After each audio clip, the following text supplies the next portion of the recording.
샬롬, 이동춘 목사입니다.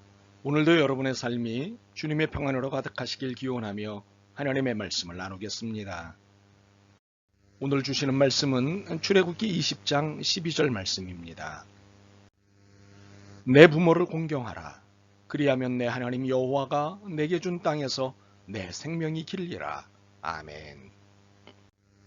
출애굽기 20장 12절 말씀을 본문으로 하나님을 경외하는 사람의 부모 공경법이라는 제목으로 말씀을 나누도록 하겠습니다. 내리사랑이라는 말을 들어보셨을 것입니다. 자식이 부모를 사랑하는 것을 효라고 하면 부모가 자식을 사랑하는 것은 내리사랑이라고 합니다. 오늘 우리가 살아있는 이유 중에 하나가 부모님의 내리사랑 때문입니다. 그렇다면 과연 성경은 내리사랑에 대해 무엇이라 말씀하실까요? 당연한 것이라고 말씀하실까요? 아닙니다. 오늘 본문은 십계명 중 제5계명입니다. 이 제5계명은 하나님에 대한 계명인 1에서부터 4계명 다음에 제일 먼저 나오는 계명입니다. 즉 5계명에서부터 10계명까지 인간에 대한 계명인데 그 중에 제일 처음으로 제시된 계명이 내 부모를 공경하라입니다. 내리사랑을 인정한다. 그러므로 내 부모를 공경하지 않아도 된다가 아닙니다. 하나님을 경외하듯이 부모님을 공경하라는 것입니다. 그러면 구체적으로 생각해 봅시다. 우리는 왜 부모님을 공경해야 할까요? 무엇보다도 우리의 아버지, 어머니는 하나님 다음이시기 때문입니다. 하나님께서는 부모를 공경하라는 계명을 하나님에 대한 계명에 바로 이어 두신 것에서 알 수 있습니다. 우리가 이 세상에 태어나서 가장 첫 번째 만난 분이 부모님입니다. 이것을 종교개혁자 마틴 루터는 이렇게 설명했습니다. 하나님은 부모를 이 땅에서 하나님의 대리자로 삼으셨다. 그래서 아버지와 어머니를 공경하라는 것입니다. 제5계명은 하나님을 경외하라는 말과 부모님을 공경하라는 말이 같은 말이라고 우리에게 가르쳐 줍니다. 둘째로 부모님께서 우리에게 생명을 주셨기 때문입니다. 우리의 생명은 아버지와 어머니의 사랑으로 말미암아 생겨났습니다. 더욱이 스스로 발을 딛고 스스로 인생을 헤쳐나갈 수 있기까지 오랜 시간 헌신으로 보살펴 주셨습니다. 인간은 어느 누구도 자기 스스로 생긴 존재가 없습니다. 세상의 모든 사람들은 어머니의 자궁 속에서 10개월 동안 있었습니다. 우리는 어머니에게 의존적인 존재였습니다. 어머니와 어머니의 피와 양분, 아버지와 어머니의 생명 유전자를 받았습니다. 더욱이 한 인간으로 스스로 서기까지 어머니와 아버지의 수고와 노력, 기도와 정성이 얼마나 들어갔는지 모릅니다. 텔레비전에서 동물의 생활을 보여주는 프로그램을 보면 종종 들판에서 사슴이나 들소가 새끼를 낳는 것을 볼 수 있습니다. 그런데 그렇게 태어난 새끼들은 금방 일어나 제 발로 엄마를 졸졸 따라다닙니다.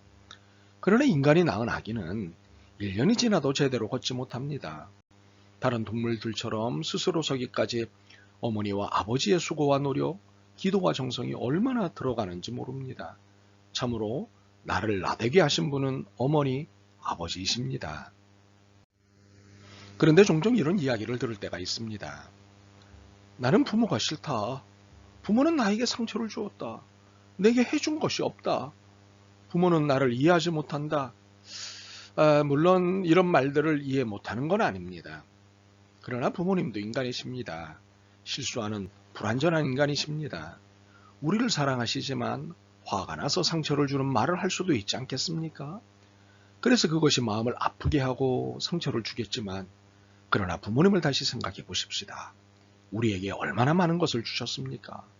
어쩌다가 10마디 중에 한마디, 아니 100마디 중에 한마디, 아니 평생에 한마디 말씀 잘못했다고 섭섭해하고 탄식하며 사랑을 의심한다면 자신을 좀 더 냉정하게 반성할 필요가 있습니다.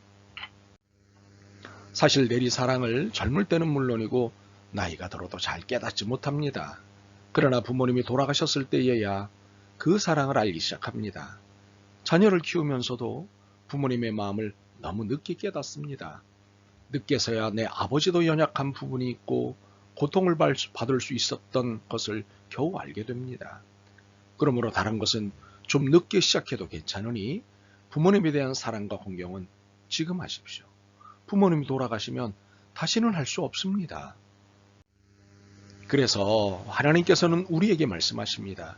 내 부모를 공경하라. 여기서 공경하라는 말은 소중히 여기라, 값어치 있게 여기라는 말씀입니다. 값비싼 보석처럼 귀히 여기라는 의미입니다.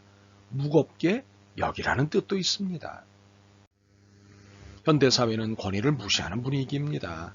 대표적인 권위가 하나님의 권위인데 이것을 무너뜨리는 것을 시작으로 일체 권위를 무시합니다.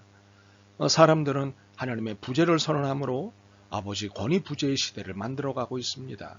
어떤 학자는 아버지를 죽이는 세대가 현대사회의 특징이라고 말합니다. 우리는 아버지의 권위를 살해하려는 마음을 지닌 시대에 살고 있습니다. 그러나 부모님의 권위와 부모님을 향한 공경이 깨지면 가정도 깨지고 하나님을 향한 경외심도 상실되고 믿음도 사라집니다. 그러므로 하나님은 우리에게 하나님을 사랑하고 경외하는 마음으로 부모님을 경외하고 공경하라고 말씀하십니다. 그것이 생명을 얻는 길이요 이 땅에서 풍족히 사는 길임을 우리에게 가르쳐 주십니다. 그래서 불효자가 되는 것, 부모님의 말씀에 불순종하는 것은 엄중히 징계하고 형벌을 내리겠다고 말씀하십니다. 잠언 20장 20절입니다. 자기의 아비나 어미를 저주하는 자는 그의 등불이 흑암 중에 꺼짐을 당하리라. 잠언 30장 17절입니다. 아비를 조롱하며 어미 순종하기를 싫어하는 자의 눈은 골짜기의 까마귀에게 쪼이고 독수리 새끼에게 먹히리라. 부모를 비난하고 조롱하며 노엽게 하는 것은 하나님을 모독하고 비난하는 것과 같은 모습이라고 가르쳐주고 계시지 않습니까? 부모와 자식 간에도 불평이 있을 수 있습니다. 그러나 그 불평은 애정으로 무마됩니다. 하지만 부모의 사랑, 부모와 자식 간의 천륜을 저버리는 폐륜하는 하나님의 심판을 받아 망하게 됩니다. 마치 칠흑 같은 어둠 속에서 등불이 꺼졌을 때와 같이 절대 절망 가운데 죽는 비참한 인생이 되고 마는 것입니다. 그러나 하나님께서는 부모님을 사랑하는 것은 소중하고 값진 것이라고 말씀하시면서 부모님께 공경하고 사랑하는 자에게는 복과 생명을 주신다고 말씀하십니다. 신명기 5장 16절입니다. 내 부모를 공경하라. 그리하면 내 하나님 여호와가 내게 준 땅에서 내 생명이 길고 복을 누리리라. 그렇다면 우리는 어떤 모습으로 부모를 공경해야 할까요?